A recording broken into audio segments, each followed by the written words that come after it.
Pendant une semaine, Addis Abeba a été très sollicité à l'occasion du 29e sommet des chefs d'État et de gouvernement de l'Union africaine.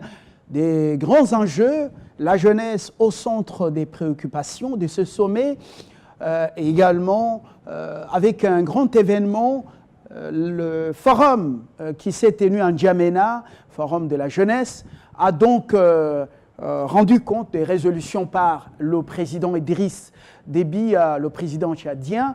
Et puis voilà, un rapport qui a été sanctionné par un vote important, la création d'un fonds africain pour le développement de la jeunesse africaine. Alors, un événement important, pourquoi? Parce qu'à la tête de l'UPJ, c'est l'Union de la jeunesse congolaise, et plutôt de la jeunesse africaine. UPJ, Alain Mwamba, vous êtes avec nous pour en parler. Bonsoir. Bonsoir. Vous avez été avec nous à Addis Abeba. Exactement. UPJ signifie Union panafricaine de la jeunesse. Voilà. Alors, c'est historique. Un fonds est créé, Fonds africain pour le développement de la jeunesse. C'est la conséquence des assises de N'Djamena. Vous avez été là avant de nous rejoindre à Addis Abeba. Alors, d'autres succès diplomatiques au cours de ce sommet, mais je voudrais qu'on commence par le début. Alain, ce sommet n'avait rien prévu comme discours des chefs d'État à part le président en exercice, Alpha Condé. Discours d'ouverture, discours de clôture et puis un discours d'adieu de Ellen Johnson Sirleaf. Fin mandat dans son pays, elle devait faire les adieux. Et les doyens, comment on l'appelle, le Zimbabwéen Robert Mugabe, qui a fait un don d'1 million de dollars parce qu'il avait fait un don des bêtes à la fondation de l'Union africaine. Il a vendu donc ces bêtes aux enchères, il a apporté 1 million de dollars. Alors, c'est la précision qu'il faut apporter. Voilà. Aucun chef d'État... Mugabe, il faut le préciser, était, avant Idriss Déby Itno, président en exercice de l'Union africaine pendant une année. Oui. C'est un poste... rotatif. C'est rotatif, une fonction qui passe de nation à nation. Ça ne vise pas un chef d'État, mais ça vise une nation selon une rotation par rapport aux régions à travers le continent. Donc, après Mugabe, c'était Idriss. Idriss, aujourd'hui, c'est le président Alpha Condé de la Guinée-Conakry. Alors, c'est une présidence tournante de l'Union africaine. Alors, à part la présidence, il y a la commission de l'Union africaine. Ouais, dirigée aujourd'hui après la sud-africaine Nkosazana Zuma, c'est aujourd'hui les Tchadiens. Comment on l'appelle encore? Moussa Faki ou Moussa Mahamat Faki, voilà, qui est l'actuel président. Il a déjà totalisé presque 100 jours. Voilà, alors, une précision détail. C'était d'ailleurs son premier sommet, je pense, officiel depuis qu'il est président de la commission de la commission, depuis la remise aux reprises. Voilà. Alors, aucun discours d'un chef d'État autre que Alpha Condé n'était inscrit à l'ordre du jour. Donc, même le nôtre n'était pas prévu pour prononcer un discours. Non, pas prévu. Ce n'était pas au rendez-vous. Pour dire quoi et pourquoi. Voilà. Et pourquoi lui. Oui. Et si ça doit être lui et pourquoi pas les autres. Voilà. Il y a 54 États. S'il faut prendre 10 minutes pour chaque chef d'État, c'est 8 heures. Et 8 heures, c'est beaucoup. La cérémonie officielle, c'est 2 heures.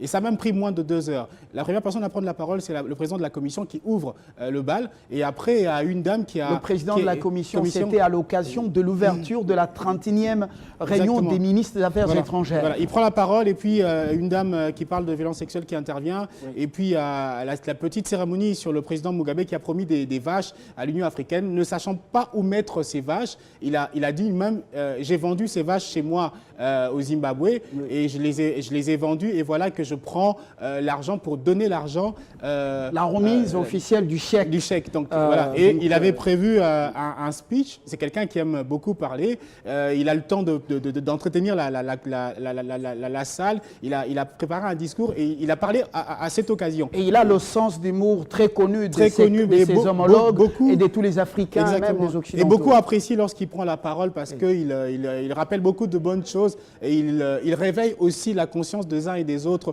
sur justement cette lutte actuelle de non-ingérence venant de l'extérieur. Voilà. Très bien. Une précision détaillée. Alain Mwamba, nous parlons de cette première résolution adoptée par la conférence des chefs d'État et de gouvernement, c'était juste après l'ouverture solennelle. Eh bien, ils n'ont pas pris leur pause. Non, la première résolution, c'est le rapport d'Idriss Déby. Vous avez été au Tchad. Voilà, donc en quoi consiste ce rapport? Alors, après l'ouverture officielle par le président Condé, Idriss Déby, qui avait la charge de faire à tous les chefs d'État le rapport de ce qu'a été le Forum panafricain de la jeunesse tenu au Tchad du 29 au 1er juillet, il a pris la parole. Il a pris la parole pour faire ce rapport-là parce que les jeunes ont formulé des recommandations, 87 recommandations, et sur les 87, 3 étaient, selon pour les jeunes, plus importantes, notamment l'idée, disons, la concrétisation de la promesse des chefs d'État de valider ou adopter le projet de création d'un fonds africain pour le développement de la jeunesse. C'est un projet qui a déjà été validé par le Conseil exécutif. Parmi les priorités des chefs d'État et de gouvernement sur le continent. Exactement. La jeunesse fuit beaucoup l'Afrique et va mourir même en pleine mer à cause de la recherche du bien-être. Voilà. Donc les jeunes ont souhaité que ce fonds ce projet soit adopté. Oui. Deuxièmement, ils ont voulu que soit pérennisé ce qu'on appelle le dialogue intergénérationnel. Ça consiste à réunir toutes les délégations des jeunes à travers l'Afrique et les mettre en face des dirigeants qui sont les chefs d'État, surtout président de la Commission et président en exercice. Parce que les jeunes ont beaucoup de préoccupations, ils ont beaucoup de choses à dire et quelquefois ils ne sont pas écoutés. Alors, ils veulent être désormais écoutés. Sous le mandat de Francine Mouimba, il y a eu 3 dialogues intergénérationnels au Parlement africain qui se trouve à Mindran, en Afrique du Sud. Il y a eu un dialogue intergénérationnel en janvier de cette année à Addis Abeba et cette fois à ce sommet. D'ailleurs, il faut préciser, Fabien, que chaque année, il y a 2 sommets à travers une année. Le premier sommet se tient au siège, le deuxième sommet se tient dans un autre pays, un pays de choix. Comme il y en a eu à Kigali, au Rwanda, en 2016, parce que le président rwandais est chargé justement des réformes qui sont en cours au niveau en 2015, après janvier, c'était en Afrique du Sud qu'a eu lieu le deuxième sommet. Ça devait se tenir en Guinée-Conakry, mais le président en exercice a jugé bon que ça revienne au siège et voilà que ça s'est déroulé là. Donc les jeunes ont voulu qu'il y ait désormais des rencontres avec les dirigeants. Et puis troisièmement, ils veulent qu'il y ait des jeunes qui sont jeunes entrepreneurs, comme on dit. Oui. Il a peut-être 100, 200, 300 $. Il initie un projet et il doit bénéficier du soutien des dirigeants. Donc, ils ont voulu que cela aussi soit entériné par le chef d'État, d'où Idriss Déby, on l'appelle champion du thème parce que c'est sous sa présidence à la tête de l'Union africaine en 2016 que les chefs d'État avaient décidé que 2017, le thème... soit une année de la jeunesse. Voilà, 2017 soit une année de la jeunesse. Avec une thématique qui a été au rendez-vous du 28e sommet. Exactement.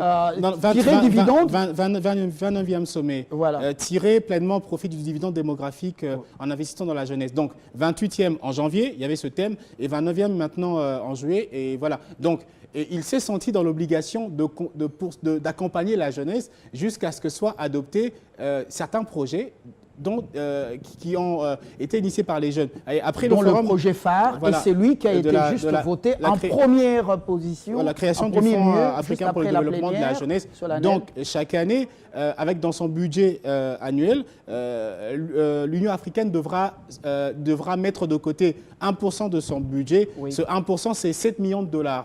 7 millions de $ au profit de la jeunesse. Ça a été adopté, reste plus qu'à voir sa matérialisation. Bon, c'est vrai qu'il faut réfléchir sur comment le faire, comment dispatcher ce fonds à travers peut-être les conseils nationaux de la jeunesse des pays d'Afrique. Entre-temps, il y a d'autres pays qui n'ont pas encore de conseils nationaux de la jeunesse, comme la Guinée-Conakry. Le chef de l'État guinéen y travaille et j'espère qu'avant la fin de son mandat à tête de l'Union africaine, parce qu'il doit remettre le pouvoir en janvier 2018, j'espère qu'il va faire un effort qui est un conseil national de la jeunesse dans son pays pour voir comment dispatcher. Il y a également déjà un budget pour l'année 2018 au niveau de l'Union africaine. On va revenir à vous, Alain, pour d'autres éléments importants de ce rapport, de ce travail de N'Djamena, le forum de N'Djamena, qui a été sanctionné par un vote à l'unanimité d'un fonds africain pour le développement de la jeunesse. La jeunesse a aujourd'hui beaucoup d'attrait pour le numérique. Le Kenya a été choisi comme le pays pilote. Il y a beaucoup de bonnes choses sur le continent si nous nous réveillons. Et nous devons garder un pied à Kinshasa, un pied à Addis Abeba. C'est extrêmement important. C'est la plaque tournante de la politique internationale et la politique africaine. Nous allons poursuivre Alain Mwamba avec ces réforme au niveau de l'Union, africaine. les ressources vont venir d'où pour alimenter ce fonds?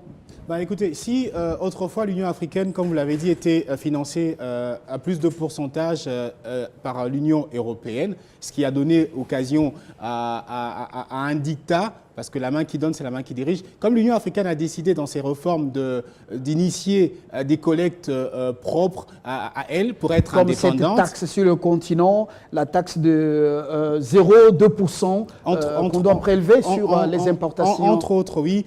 Il revient aux Africains d'être assez responsables. Donc, vous initiez une démarche d'indépendance, vous devrez avoir de l'argent pour subvenir à vos besoins. Donc, une fois qu'ils vont, je ne sais pas comment ils vont faire, mais ils vont initier une bonne collecte. Et une fois que l'Union africaine a son budget annuel, 1% de ce budget qui est de 7 millions de dollars américains va au profit de la jeunesse. Et ça va d'abord passer par clairement la commission, la division spéciale de la jeunesse au sein de la commission et qui travaille directement avec l'Union panafricaine de la jeunesse. Et ensemble, toutes ces structures vont voir comment faire pour parvenir à financer, entre autres, les projets des jeunes. Parce qu'il y a des jeunes qui sont entrepreneurs, qui ont beaucoup de projets, des start-up, mais ça manque de financement.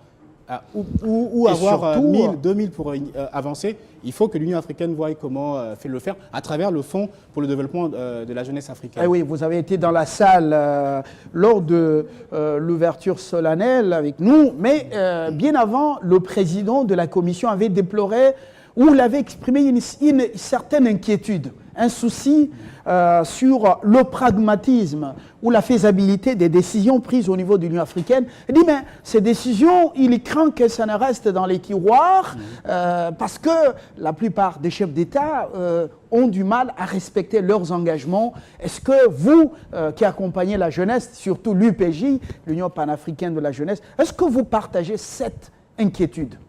Bon, déjà, j'aimerais préciser que je suis, outre mon travail à Télé 50, j'accompagne notre sœur qui est fille de la RDC, Francine Moumba, à la tête de l'UPJ, dans ce qui concerne la communication. Donc moi, bon, je n'accompagne pas vraiment la jeunesse, mais je participe à son action au profit de la jeunesse. Oui, mais avec un bilan. Vous avez été un Djamena, vous suivez les jeunes. Avec un bilan très positif. Bon, moi, ça va de la responsabilité des dirigeants africains. Vous voulez être indépendant, faites preuve de bonne gouvernance. C'est tout. Il n'y a pas un miracle à faire. Non, on a dit ça, on a dit ça. Ok, c'est comme le président. Parce que sinon, ces réformes risquent d'être des slogans, voilà. Bons pour des sommets, et puis après, rien. Voilà. On espère bien que ça va, ça va bien se passer parce que Idriss Déby a apporté beaucoup d'idées et il part. Alpha Condé vient, il a ce dynamisme-là. Et il ne faut pas oublier que c'est un autre Tchadien qui est à la commission. S'ils essayent ensemble de mettre en œuvre tout ce qu'il y a comme bonnes idées, ça va aller, ça va changer les choses. Mais ça ne peut passer qu'avec plus de volonté politique. Assez de construire des immeubles pour soi-même. Prenez de l'argent, contribuez au sein de l'Union, parce qu'il y a aussi un souci. Beaucoup de pays ne contribuent pas aux cotisations au sein de l'Union africaine. C'est grave. Il y a beaucoup de pays qui ne le font pas. Donc, il revient à ces pays-là. La RDC s'assume. Oui, la RDC est parmi Nous pouvons vous garantir que nous sommes sérieux par rapport à nos engagements pris dans le cadre. C'est clair, et parmi beaucoup de pays qui répondent à ces engagements, qui s'acquittent à ces engagements. Et voilà. Donc, il revient à d'autres de le faire. Vous vous souviendrez, lorsqu'il y a eu Ebola en Afrique, Maroc dit c'est pas mon souci. D'ailleurs, j'organise pas la CAN. C'est le président c'est le président équato-guinéen qui décide de prendre la CAN chez lui. Il fallait des collectes de fonds venant de l'extérieur et des entrepreneurs africains qui vivent à l'extérieur. Comment ça se fait qu'il y a Ebola et l'Afrique ne sait pas s'unir pour mettre Ebola dehors? C'est pas normal. Voilà. Donc tout revient aux chefs d'État et de gouvernement de voir comment initier certains projets. Et il faut aussi dire qu'autre chose qui a été acceptée par les chefs d'État, c'est chaque année, ils ont institutionnalisé le Forum panafricain de la jeunesse. Donc chaque année, la date va se faire selon la Commission africaine en collaboration avec l'Union panafricaine de la jeunesse et le pays qui va abriter. Donc chaque année, on aura les délégations des jeunes venant des conseils nationaux de la jeunesse en Afrique qui seront face aux dirigeants pour leur dire ce qui ne va pas et encore leur parler de leurs attentes. Parce que une fois que adopté le projet de fonds, une fois institutionnalisé le Forum panafricain, il faut maintenant passer à l'acte. Donc, dans une année, il y aura un autre Forum panafricain de la jeunesse et les jeunes devront faire le bilan avec ces chefs d'État à ces sujets. Surtout qu'il y a toujours un fossé entre le discours et la praxis, c'est-à-dire ce qu'on décide, ce qu'on commence à faire. Parce que bon, il y a le protocolaire, des discours, mais c'est comme Francine Muyumba, excusez-moi de citer encore son nom, a dit au chef d'État clairement qu'on ne veut plus de discours, il faut passer à l'acte.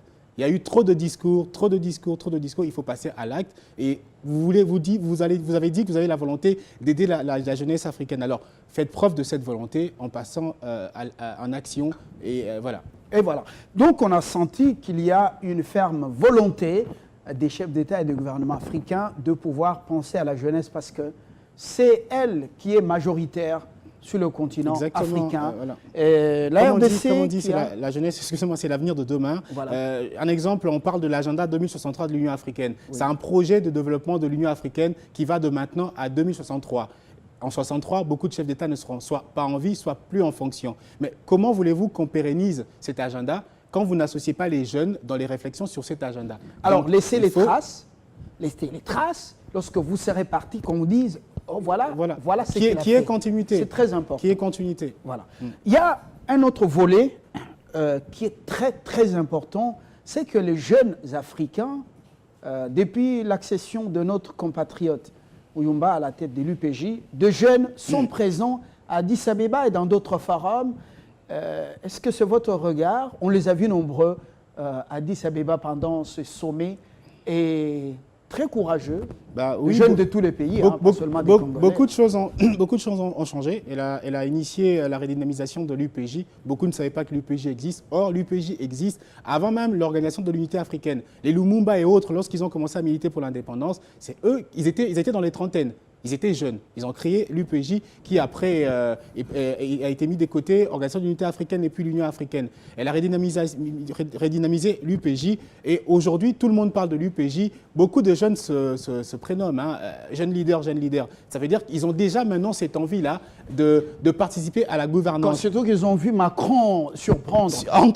Macron, effet Macron que vous connaissez. À 39 ans. Voilà. Mais Macron comme dynamisme. Voilà. L'effet Macron dans le bon sens. Macron comme, une nouvelle façon de faire la politique. Voilà. C'est que vous serez surpris un jour, au-delà de Filimbi, Lucha et les autres, vous allez voir le jeune s'élever, ça sera difficile. Non, ils doivent le faire, mais le faire de bonne manière. On a toujours dit, la présidente de l'UPJ ne cesse de le dire, quand vous êtes un regroupement de jeunes, faites-vous identifier. Allez vers la loi, qu'on sache que vous existez. Comme ça, quand vous avez un problème, on sait intervenir et on sait vous associer sur tout ce qui se passe à travers l'Afrique. Ça, c'est une autre manche de problème. Tout ça revient au fonctionnement des associations des jeunes qui permettra à ces jeunes de participer dans la gouvernance et de participer à ces sommets. C'est comme aujourd'hui, Idriss Déby l'a fait, il a emmené une délégation des jeunes dans sa suite pour dire aux jeunes, venez avec moi pour entendre ce que je veux dire.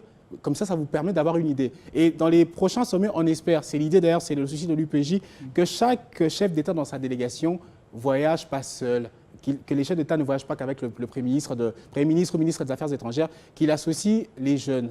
Si vous voulez identifier ces jeunes, vous avez des conseils nationaux de la jeunesse qui peuvent vous livrer quelques jeunes, 2 ou 3, qui sont là derrière le chef de l'État pour comprendre comment ça se passe. Voilà. Comme ça, dans 10, 20 ans, ces jeunes pourront aussi faire la même chose. C'est une façon de les préparer, de les encadrer pour assumer des charges prochainement.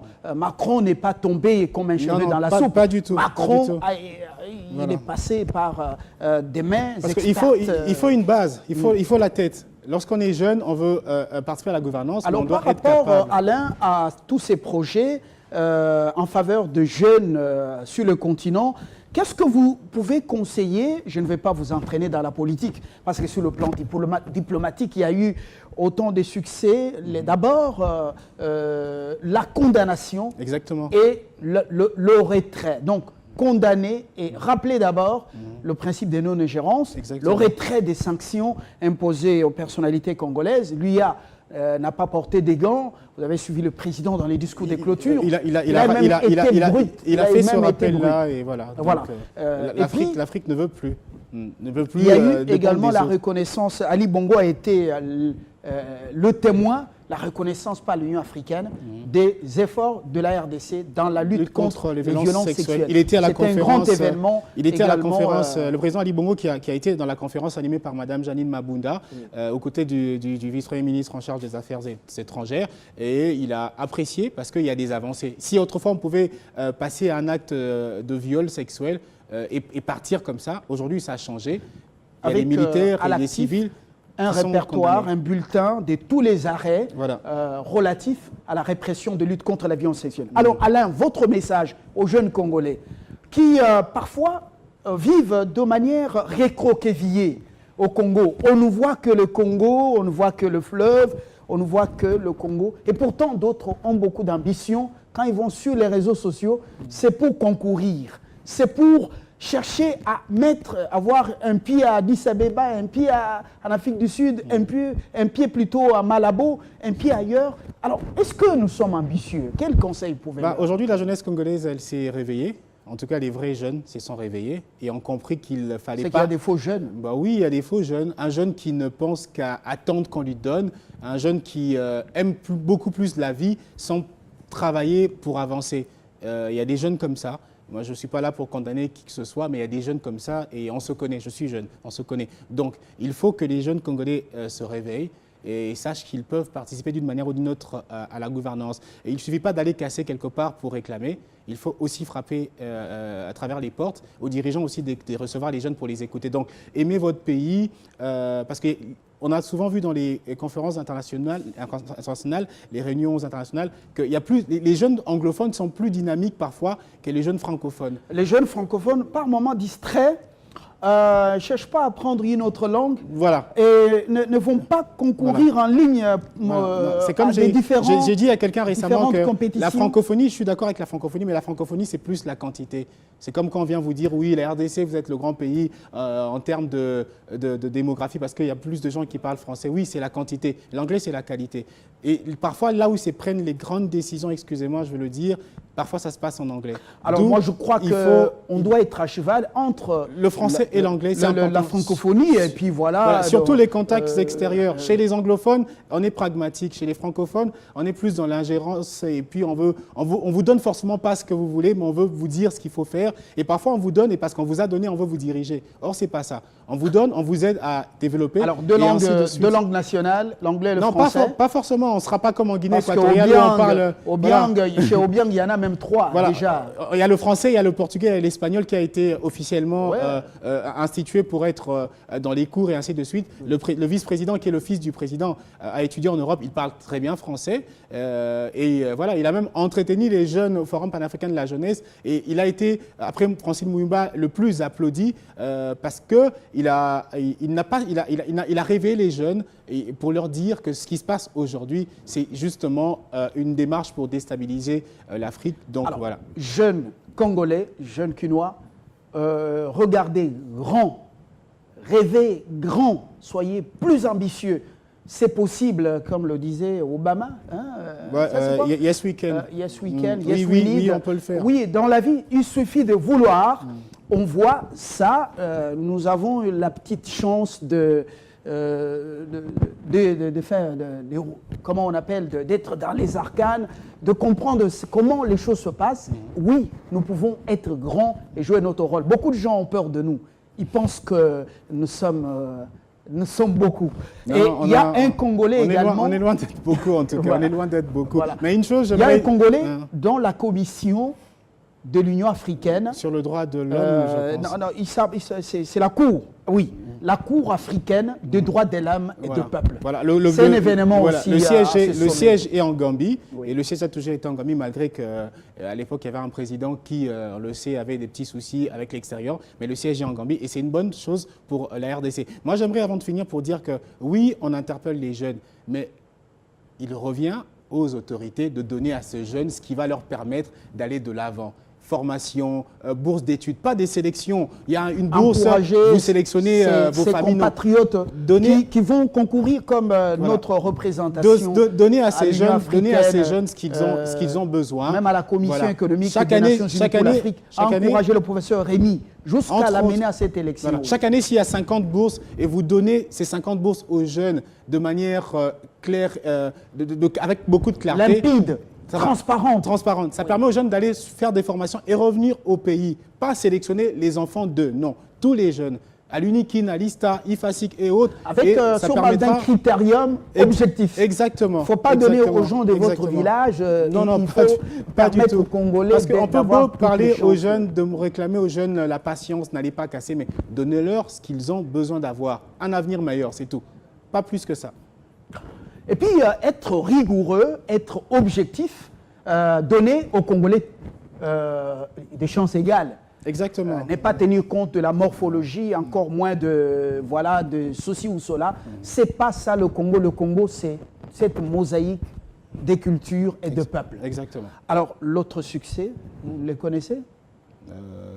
Non, à part, je me rappelle de l'incident lorsqu'il y a eu coupure d'électricité dans la salle. Et voilà. Ah, voilà. Le délestage, ça existe aussi. Voilà. Heureusement que ça n'a pas pris plus d'une minute. Même à l'Union africaine. Voilà. Donc, on était dans les noirs par moment. J'en ai parlé dans un papier. Exactement. Voilà. Et bon, la presse internationale n'a pas trop fait mention de ça. Et moi, j'aimerais dire aux Congolais que c'est pas un succès. Voilà, quand quelque chose se passe dans la salle, dans la salle au siège de l'Union africaine, quand c'est un événement qui est grave, sachez que la presse internationale va en faire large diffusion. Quand vous entendez parler de quelque chose et que la presse internationale n'en parle pas alors que c'est un scandale qui implique une haute personnalité, c'est que c'est faux. C'est simple. Donc, ce sont des papiers commandés. Ben oui, parce que c'est comme ça que ça se passe. Vous arrivez, vous rencontrez un journaliste de Jeune Afrique, vous dites, bah, écoutez, je travaille avec la présidente de l'UPJ, il y a un point de presse, venez, et il vous dit, non, je ne suis pas venu pour ça, je suis venu pour telle chose. Il a son angle, et voilà. Et voilà. Donc, chaque média a son angle. Alors, vous ne voulez pas y aller, dépenser de l'argent, eh bien, vous allez commencer à faire, comment on appelle ça? Faire du copier-coller. Du copier-coller et traiter. Donc, voilà. Vous voyez, c'est pourquoi moi, j'ai choisi mes angles au-delà de quoi? Au-delà des papiers des Bois-Bouvier et les autres. Voilà. Donc, j'étais dans l'indépendant d'esprit. Alors, Dieudonné Massunda est en train de nous faire signe qu'il faut faire quoi? Il faut couper. Couper. On a encore beaucoup de choses à dire. Voilà. Comprenez, nous sommes en train de faire la restitution. Alors, nous vous disons que Addis Abeba, c'est la plaque tournante de la politique africaine, internationale. Tout se décide là-bas. Ne vivez pas, comment on dit, vase clos, en vase clos ou à vase clos. Bon, alors, pour les gens qui parlent très bien français, qui ont fait un cursus normal, c'est pas vase clos ou en vase clos. Alors, bon, à chacun son expression habituelle. Hein. Coup de chapeau à Nyamugabo, qui est à Addis Abeba, qui fait un travail énorme. Notre ambassade, vous avez vu, beaucoup nous envient. Il y a beaucoup de pays qui sont locataires. Cette fois, je n'ai pas vu, mais en 2015, quand j'étais là en janvier, j'ai eu l'occasion de visiter. C'est une très grande parcelle et voilà. Très beau. Donc, un bâtiment imposant. Et quand les gens viennent, ils disent « Ah, et Eloko Amakassi ». Alors, on est Eloko Amakassi vraiment, parce qu'on s'acquitte de nos engagements. On pèse là, quand on parle, on nous écoute. Et puis, j'ai vu la presse marocaine venir nous chercher également pour l'interview, parce qu'ils savent que tout ça est Eloko Amakassi. Non, Mboka Makassi. Loko, c'est comme on dit Biloko et Biloko, on ne sait même pas dire Biloko. Tout ça, Mboka Makassi. Alors, merci Alain. Merci à vous. Nous avons fait notre show, c'est pour vous restituer à Addis Abeba, en attendant justement la mise en application, mise en pratique effective des réformes. Voyons voir à quoi ça va arriver. Bonsoir, le journal, et je vous retrouve par les cultures.